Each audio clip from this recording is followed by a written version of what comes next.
Habang habol ko yung money, habol mo cloud. Hi guys! Welcome back to my YouTube channel. So for today's video, ituturo ko naman sa inyo kung paano mag-create ng account sa Roblox. So, let's do it. So, ang first step, i-open lang natin ang ating Roblox. So, makikita nyo sa aking account kung paano i-download ang Roblox sa Android. So, pag nandito na tayo, pindutin lang natin yung create account. So, ayan, dito may lalabas na birthday. So, ilagay nyo lang yung birthday nyo dyan.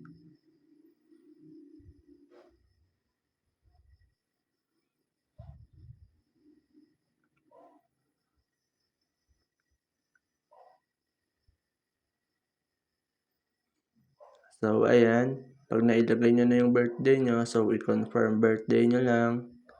And then, dito, maglalagay kayo ng username nyo.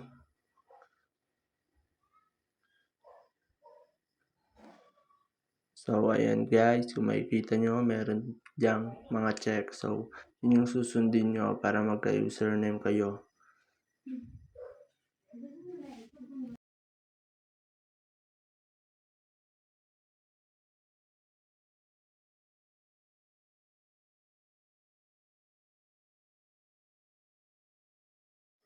So, ayan guys, option, meron namang pamimilian. So, kapag ano na kayo ng username nyo, so pwede kayong mamili kung male or female ba kayo. So ako male kasi lalaki naman ako. So ayan, create passkey.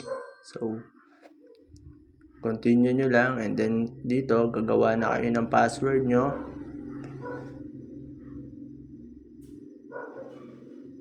So ayan guys, pwede nyong hakin yung account ko. So i-done nyo lang pag nakalagay na yung password nyo. So dito pwede nyong i-save yung password nyo or hindi. So ayan, na-create na tayo ng account sa Roblox. So ganun na naman kadali mag-create ng account sa Roblox. So ayun lang. Bye!